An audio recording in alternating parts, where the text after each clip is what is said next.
Sebenarnya pemilu ini kan pesta demokrasi yang memang dilaksanakan 5 tahun sekali. Dalam arti ya kita akan terus melakukan pemilu. Ya, Tapi kenapa nih? di tahun ini nampaknya juga terus diisi dengan saling sindir, saling lapor dan lain sebagainya. Tapi kita juga harus mengingatkan pemirsa, yuk sama-sama kita juga tetap menjaga marwah pemilu agar pesta demokrasi ini dapat berlangsung dengan baik. Kita akan membahas mengenai hal ini dengan beberapa narasumber yang sudah hadir di studio.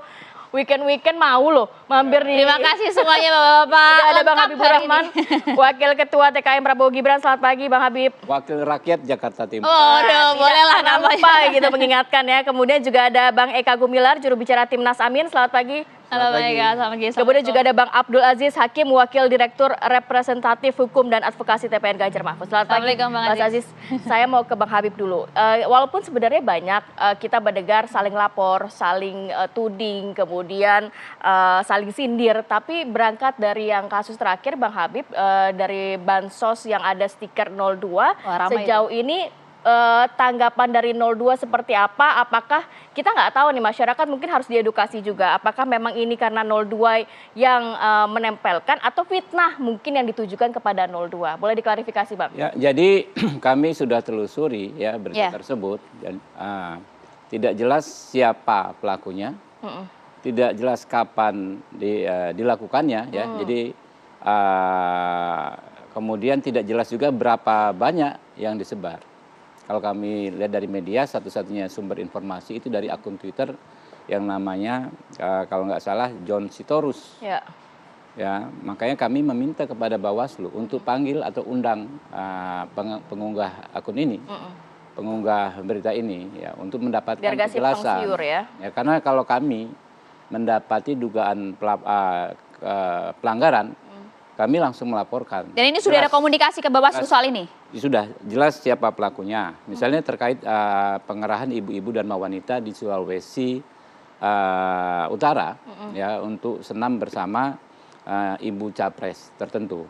Kami jelas tanggalnya tanggal 15 Sebut saja Januari. Capres mana Bang, nggak apa-apa Bang. Enggak, ini kan lagi sedang berproses ya. Oke. Lalu kapannya jelas, tempatnya di mana, yang diundang siapa, alat bukti awalnya apa, itu kami sampaikan. Nah, kalau kita sekarang menganalisa hanya satu foto, ya kan ya, itu kan bisa dilakukan oleh siapa saja. Ya. Bahkan kalau kita mengacu kepada Perbawaslu 7 tahun 2022, itu kan ada 2 kategori, temuan atau laporan. Ini bahkan belum bisa memenuhi unsur temuan.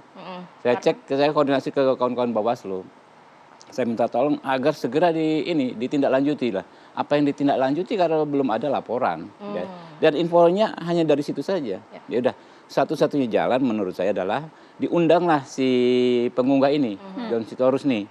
Nah, kami tunggu ya. Kalau sampai misalnya nanti ada pihak-pihak yang melaporkan dengan menuduh kami sebagai pelaku, tentu dalam konteks hukum kami mencadangkan hak kami untuk menuntut orang yang memfitnah kami.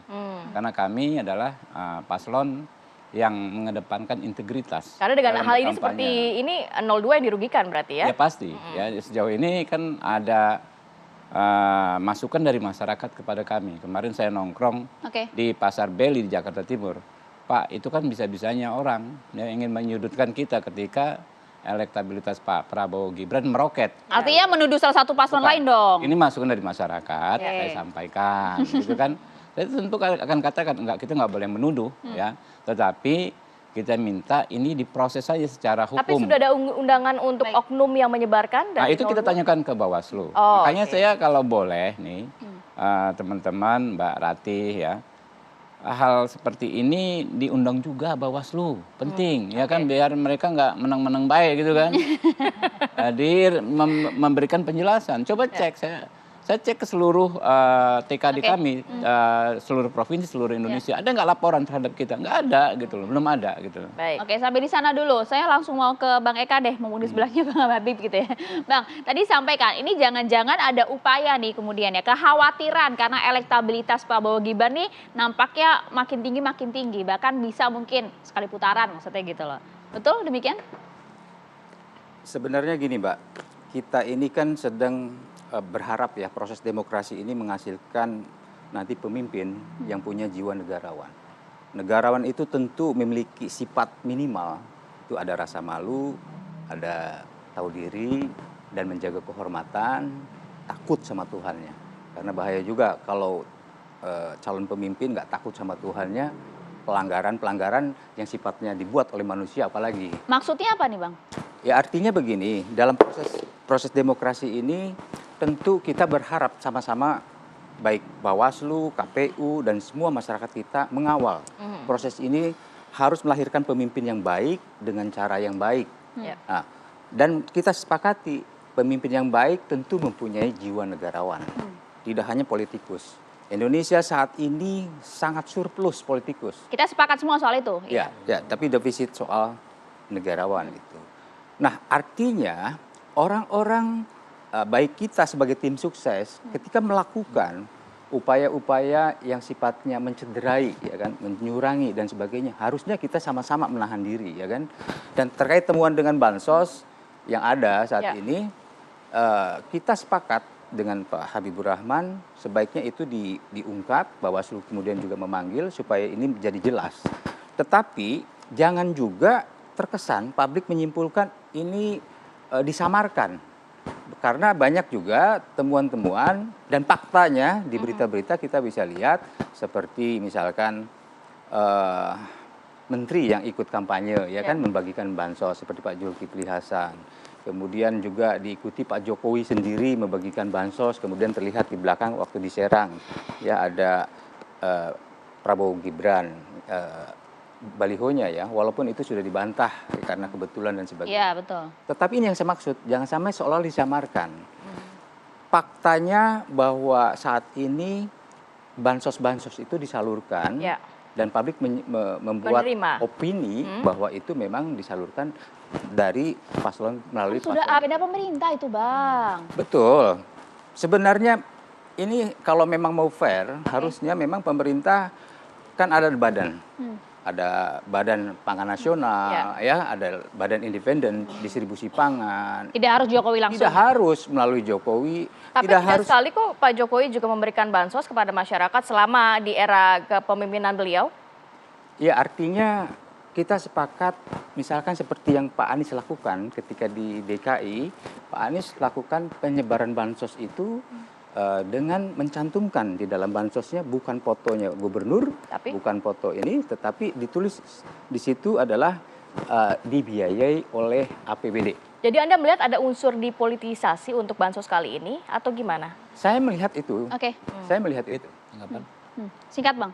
Ya, sebelum nanti ke yang namanya Pak Jokowi itu kan belusukan, itu kan bukan ketika menjelang pemilu.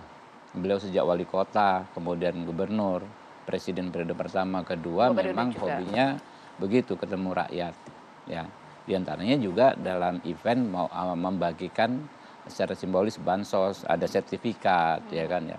Jadi ketika mendekati pemilu ini kok seolah-olah menjadi masalah. Ya. Karena kemarin sempat ada itu Bang, jari angka yang tidak dibolehkan Bang. Apapun, ya kan. Makanya ya kan kita bersepakat, kita negara hukum. Kita ada perangkat hukum, kita ada regulasi ya terkait hukum. Diproses saja. Jadi kalau memang memenuhi unsur-unsur pelanggaran sudah dianggap tidak wajar, tidak pantas. Ada kok perangkatnya yang kita sepakati bersama. Jelas begitu ya. Bang Aziz, sepakat? Ya, saya begini, soal ini sebenarnya tema yang agak sulit kita untuk mengkontekskan dengan keadaan pilpres kita sekarang ini. Ada indikasi ya kita mencari sebuah pemilu yang berwibawa. Kenapa saya bilang susah? Karena memang mencari pemilu, menghasilkan sebuah pemilu yang berwibawa itu ada, kalau menurut saya itu ada beberapa hal. Apa saja tuh Bang? Pertama, ini saya hubungkan dengan soal bansos nanti. Pertama adalah soal implementasi terhadap peraturan perundang-undangan. Salah satu variabel yang mempengaruhi sekali itu. Yang kedua, ini hubungannya dengan soal bansos adalah dalam proses pemilu itu tidak ada misalnya intervensi terhadap pemilih karena kita membutuhkan pemilu ini berproses untuk intervensinya dalam bentuk? Anda melihat ada intervensi saat ini Bang? Sebentar, untuk pemilu yang berwibawa dan berintegritas, butuh pemilih yang cerdas dan rasional. Mohon maaf Bang, intervensi tadi maksudnya apa Bang? Dalam bentuk apa? Nah, saya melihat saya tidak menuduh ya misalnya siapa yang mengintervensi, tapi ada dugaan kuat dalam proses bansos ini, karena kalau kita melihat historinya, sejarahnya bansos ini kan dari sejak awal bukan hanya yang digambar ada stikernya ya. Ada kecenderungan sebenarnya dalam masalah bansos ini, kalau kita lihat itu kecenderungan intervensi kekuasaan terhadap proses penyelenggaraan pemilu, terhadap pemilih, yang saya kira ini yang harus kita perhatikan. Pertama, kami dari TPN Ganjar Mahfud merasa bahwa ada satu lokasi atau mungkin objek yang disebarkan situ yang itu memang secara elektabilitas hasil survei juga meninggi gitu. Jadi itu yang menurut saya nanti. Lokasinya di mana, Bang? Di Jawa Tengah. Di Jawa Tengah, oke. Itu ada beberapa survei juga mengatakan bahwa kita urutan pertama gitu. Jadi saya bisa menyatakan jadi mau merebut suara dengan bansos begitu. Ya. Begini Mbak, kita jangan main-main dalam soal bansos ini. Oke lah sekarang Jokowi itu mengklaim bahwa dia bebas berkampanye. Ada undang-undang yang mengatur. Tapi ada aturannya. Tapi harus ingat bahwa dia pejabat negara. Pejabat negara juga diatur, harus ada undang-undang juga saya kira. Ada undang-undang yang mengatur larangan dia berpihak terhadap keberpihakan terhadap proses penyelenggaraan pemilu itu. Itu kan panjang Bang prosesnya. Iya, ini kan soal saya melihat katanya dia mau berpihak kan gitu. Itu ada larangan pejabat itu dalam undang-undang administrasi pemerintah. Oke. Pemerintahan itu, administrasi pemerintahan itu secara jelas itu. Jadi ini juga jangan secara langsung menyatakan bahwa oh ini saya nanti berpihak. Itu sangat dilarang sebagai seorang pejabat negara itu. Ya. Oke lah kita bahas undang-undang pemilu, tapi harus juga pedomami dong. Ya, Undang-undang yang memang mengikat untuk dia sebagai seorang pejabat. Poin lainnya sudah semua, Bang? Udah. Oke, nanti ditanggapi oleh Pak tim ses lainnya. Tapi tahan dulu. Usai jeda, Bang. Kita akan kembali saat lagi tetap bersama kami. Jebakannya begitu. Kita sudah ngomong usai jeda.